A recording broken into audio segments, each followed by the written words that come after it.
Exercise 7.1ல 9th some இப்போ நம்ம பார்க்க போகிறோம்.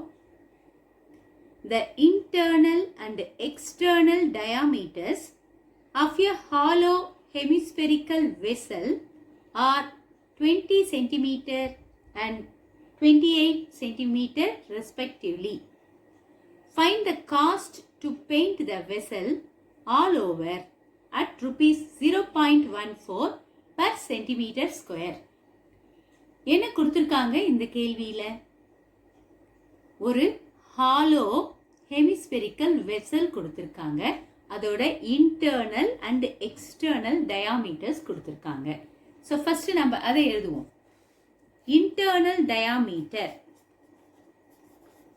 இன்டர்னல் டயாமீட்டர், இன்டர்னல் டயாமீட்டர் அப்படின்னா என்னன்னு உங்களுக்கு தெரியும் இல்லையா? உள்ள இருக்கிற ஆர், அதை நம்ம ஸ்மால் ஆர் அப்படின்னு சொல்லுவோம். ஆனால் டயாமீட்டர்னும் போது நாட் ஆர், 2R. ஏன்? 2 times radius is called diameter. அப்போ இங்கே இன்டர்னல் டயாமீட்டர் எவ்வளோ கொடுத்துருக்காங்க அப்படின்னு பார்த்தீங்கன்னா 20 சென்டிமீட்டர்னு கொடுத்துருக்காங்க. இதுக்கு என்ன அர்த்தம்? That is 2 times internal radius வந்து 20ன்னு அர்த்தம். So R equal to 20 divided by 2. R equal to 10. Small r அப்படிங்கிறது என்னன்னா இன்டர்னல் ரேடியஸ். ஸோ நம்மக்கிட்ட இப்போ இன்டர்னல் ரேடியஸ் ஸ்மால் r இருக்கு. அடுத்து என்ன கொடுத்துருக்காங்க இந்த கேள்வியில் அப்படின்னு நம்ம பார்க்குறோம். பார்த்தோம்னாக்கா எக்ஸ்டர்னல் டயாமீட்டர் கொடுத்துருக்காங்க 28 சென்டிமீட்டர் அப்படின்ட்டு. இப்போ நம்ம அதை எழுத போகிறோம். External diameter. So external diameter equal to 28 centimeter அப்படின்னு இருக்கு. கேபிட்டல் R அதை தான் நம்ம எக்ஸ்டர்னல் ரேடியஸ்க்கான நோட்டேஷனா யூஸ் பண்றோம்.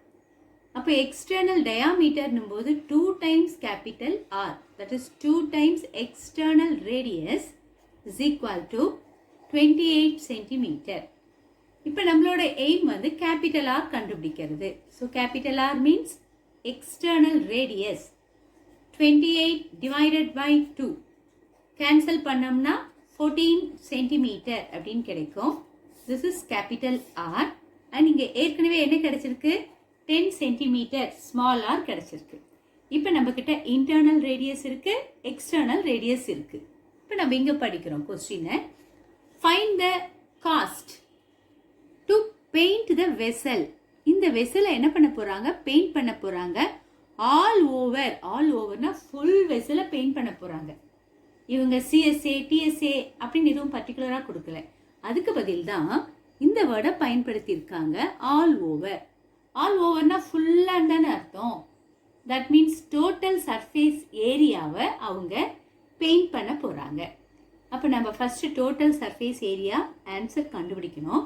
கண்டுபிடிச்ச பிறகு பர் சென்டிமீட்டர் ஸ்கொயர் எவ்வளோ ரேட்டுன்னு கொடுத்துருக்காங்க 0.14.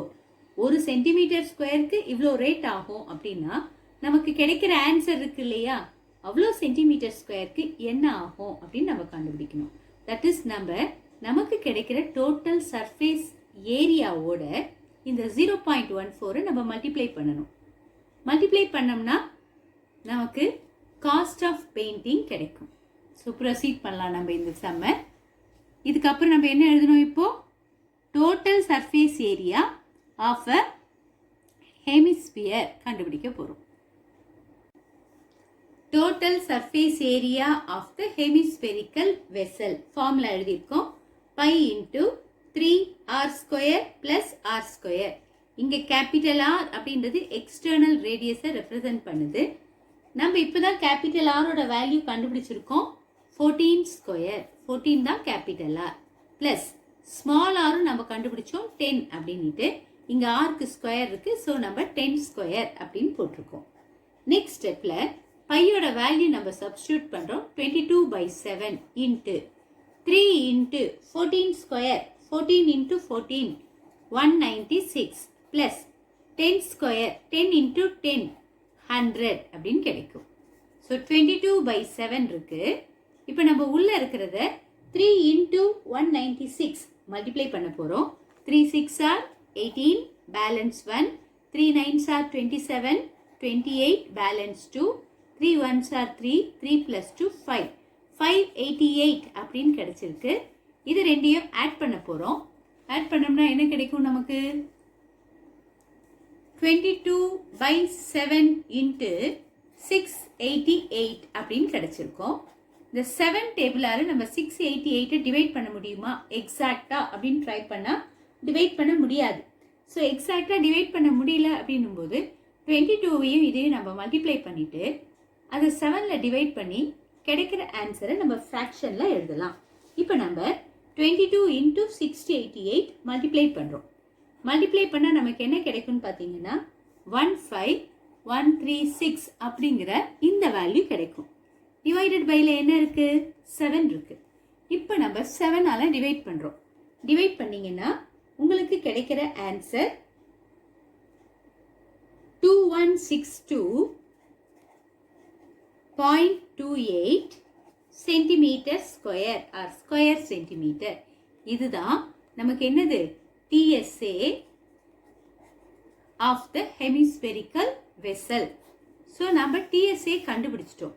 ஆனால் என்ன நாம் கண்டுபிடிக்கணும்? காஸ்ட் ஆஃப் பெயிண்டிங் தான் கண்டுபிடிக்கணும்.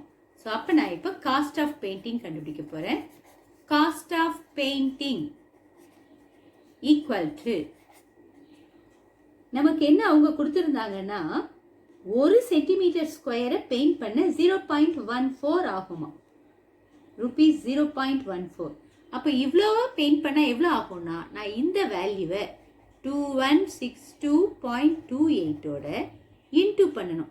எதை இன்டூ பண்ணணும்? அவங்க கொடுத்த 0.14 அப்படிங்கிற ருபீஸ் வேல்யூவை நம்ம மல்டிப்ளை பண்ணணும்.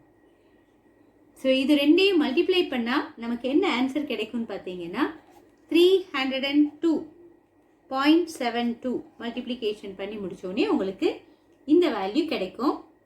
இது நம்ம 2 டிஜிட் அப்ராக்சிமேட்டட் வேல்யூ நம்ம எழுதியிருக்கோம். ஸோ ருபீஸ் அப்படின்னு நம்ம போட போகிறோம். This is cost of painting. Answer. So ரொம்ப ஒரு ஈஸியான சம்மு. ஜஸ்ட் நம்ம என்ன கண்டுபிடிச்சோம்? Total surface area of the hemispherical vessel ஃபார்முலாவில் சப்ஸ்டியூட் பண்ணி டோட்டல் சர்ஃபேஸ் ஏரியா கண்டுபிடிச்சோம். கிடைச்ச ஆன்சரோட 0.14 வேல்யூவை மல்டிப்ளை பண்ணோம். Final answer is rupees 302.72. So இப்போ நம்ம என்ன சம் முடிச்சிருக்கோம்னா 9th சம் கம்ப்ளீட் பண்ணியிருக்கோம் எக்ஸசைஸ் 7.1ல். தேங்க்யூ.